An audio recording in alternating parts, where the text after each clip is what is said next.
The Fable of the Ostrich by Peter S. Beagle. Once upon a time, in a remote corner of Africa, there was a young ostrich who refused to put his head in the sand at the slightest sign of danger. He strolled around unafraid, even when lions were near, cheerfully mocking his parents, his relations, and all his friends, every one of whom believed absolutely that their only safety lay in blind immobility. "It makes you invisible, foolish boy!" his father was forever shouting at him. "You can't see the lion can't see you! What part of QED don't you understand?" "But the lion always sees us," the ostrich would retort, equally exasperated. "What do you think happened to Uncle Julius, Cousin Hilda, Cousin Wilbraham? What good did hiding their stupid heads do them?" "Oh," his father said, "them. Well," he looked slightly embarrassed, which is hard for an ostrich. "Yes," he said. "Well, it's obvious. They moved. You mustn't move, not so much as a tail feather. That's half of it right there. Head out of sight and hold still. It's foolproof. Do you think your mother and I would still be here if it weren't foolproof?" "The only thing foolproof," the young ostrich replied disdainfully, "is the fact that we can outrun lions. If we see them in time, which we can't do with our heads in the sand. That and the fact that we can kick a lion into another time zone, which we also can't do." "Enough!" His father swatted at him with a wing, but missed. "We are ostriches, not eagles, and we have a heritage to maintain. Head out of sight and hold still. That's our legacy to you, and one day you'll thank me for it. Go away now. You're upsetting your mother." So the young ostrich went away, angry and unconvinced. He attempted to enlist others to his cause, but not one disciple joined him in challenging this first and deepest-rooted of ostrich traditions. "You may very well be right," his friends told him. "We wouldn't be a bit surprised to see you vindicated one day.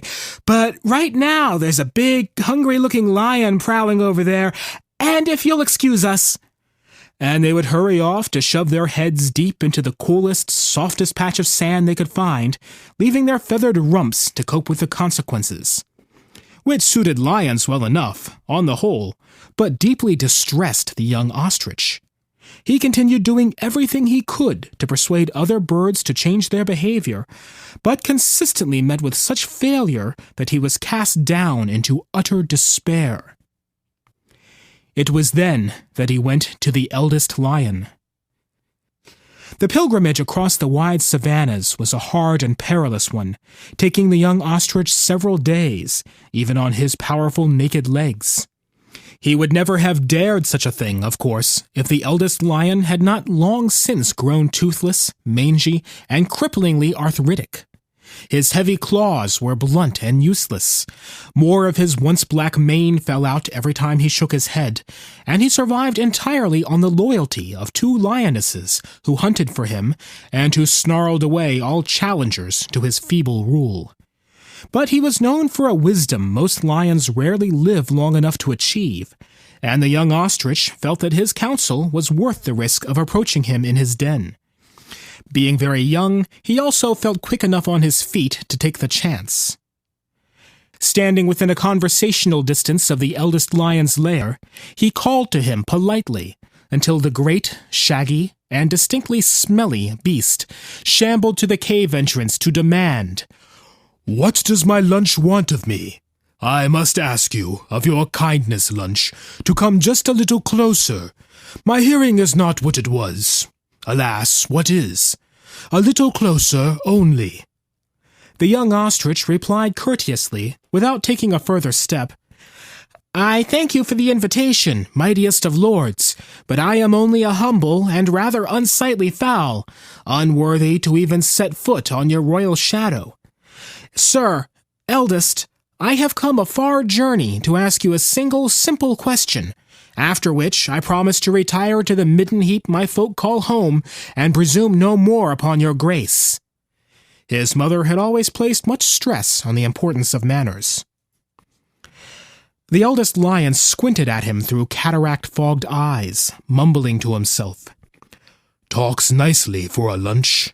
Nobody speaks properly anymore." Raising his deep, ragged voice, he inquired, "I will grant your request, civilized lunch. What wisdom will you have of me?" For a moment, the words he had come such a distance to say stuck in the young ostrich's throat. It is not true that ostriches can swallow and digest anything, but then they came tumbling out of him in one frantic burst. "Can you lions see us when we bury our heads in the sand? Are we really invisible? Because I don't think we are."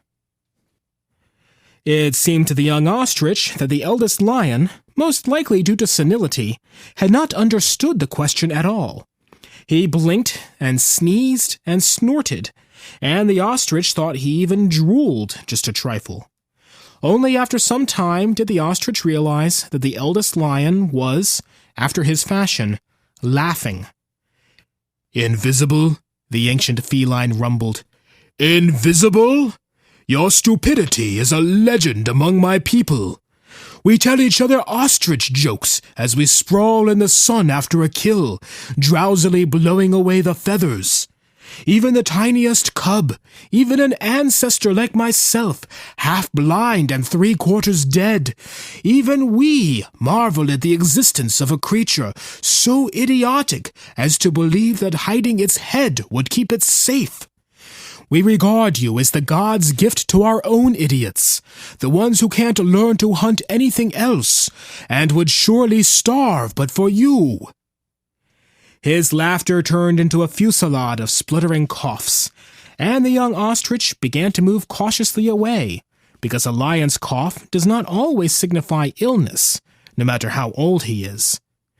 But the eldest lion called him back, grunting, "Wait a bit, my good lunch. I enjoy chatting with you. It's certainly a change from trying to make conversation with people whose jaws are occupied chewing my food for me. If you have other questions for me, though I dare not hope that a second could possibly be as foolish as the first, then, by all means, ask away." He lay down heavily, with his paws crossed in front of him, so as to appear less threatening. "I have only one further question, great lord," the young ostrich ventured, "but I ask it with all my heart. If you were an ostrich—" Here he had to pause for a time, because the eldest lion had gone into an even more tumultuous coughing spasm, waving him silent until he could control himself. "Tell me, if you were an ostrich, how would you conceal yourself from such as yourself? Lions, leopards, packs of hyenas, and wild dogs? What would be your tactic?" He held his breath, waiting for the answer. "It is extremely difficult for me to conceive of such an eventuality," the eldest lion replied grandly. "But one thing seems obvious, even to someone at the very top of the food chain. To bury your head while continuing to expose your entire body strikes me as the height of absurdity." "Exactly what I've been telling them, the young ostrich broke in excitedly. The eldest lion gave him a look no less imperious and menacing for being roomy. "I ate the last person who interrupted me," he remarked to the air. The ostrich apologized humbly, and the eldest lion continued.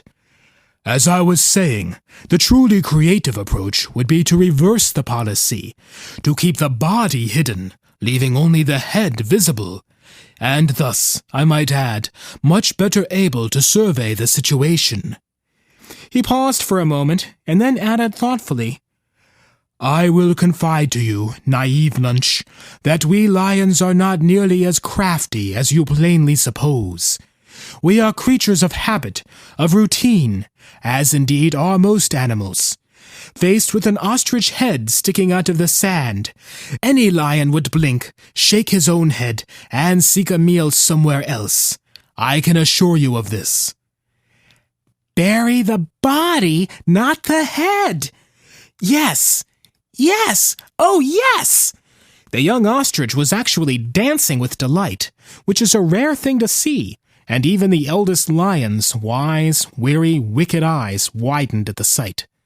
"Thank you, sir! Oh, thank you! What a wonder! Imagine! You, a lion, have changed the course of ostrich history!" About to race off, he hesitated briefly, saying, "Sir, I would gladly let you devour me, out of gratitude for this revelation, but then there would be no one to carry the word back to my people, and that would be unforgivable of me. I trust you understand my dilemma?" Yes, yes. Oh, yes, the eldest lion replied in grumbling mimicry. Go away now. I see my lionesses coming home, bringing me a much tastier meal than gristly shanks and dusty feathers. Go away, silly lunch. The two lionesses were indeed returning, and the young ostrich evaded their interest, not by burying any part of himself in the sand or elsewhere, but by taking to his heels and striding away at his best speed. He ran nearly all the way home, so excited and exalted he was by the inspiration he carried. Nor did he stop to rest once he arrived, but immediately began spreading the words of wisdom that he had received from the eldest lion. The body, not the head. All these generations, and we've been doing it all wrong. It's the body we bury, not the head. He became an evangel of the new strategy, traveling tirelessly to proclaim his message to any and every ostrich who would hear him. It's the body, not the head. Some time afterward, one of the eldest lion's lionesses, who had been away visiting family, reported noticing a number of ostriches who, upon sighting her, promptly dug themselves down into the sand until only their heads, perched atop mounds of earth, remained visible, gazing down at her out of round, solemn eyes. "You've never seen anything like it," she told him. "They look like fuzzy cabbages with beaks." The eldest lion stared at her, wide-eyed as one of the ostriches. They bought it? He growled in disbelief. Oh, you're kidding. They really? With their heads really sticking up? All of them? "Every one that I saw," the lioness replied. "I never laughed so much in my life." They bought it, the eldest lion repeated dazedly. Well, I certainly hope you ate a couple at least, to teach them anything. He was seriously confused. But the lioness shook her head. "I told you, I was laughing too hard to even think about eating." The eldest lion retired to the darkest corner of his cave and lay down. He said nothing further then, but the two lionesses heard him muttering in the night, over and over, "Who knew? Who knew?" And from that day to this, unique to that region of Africa, all ostriches respond to peril by burying themselves instantly, leaving only their heads in view. No trick works every time, but considering that predators are almost invariably reduced to helpless, hysterical laughter at the ridiculous sight, lions have a tendency to ruptures, leopards to actual heart attacks, the record of survival is truly remarkable. Moral: stupidity always wins, as long as it's stupid enough.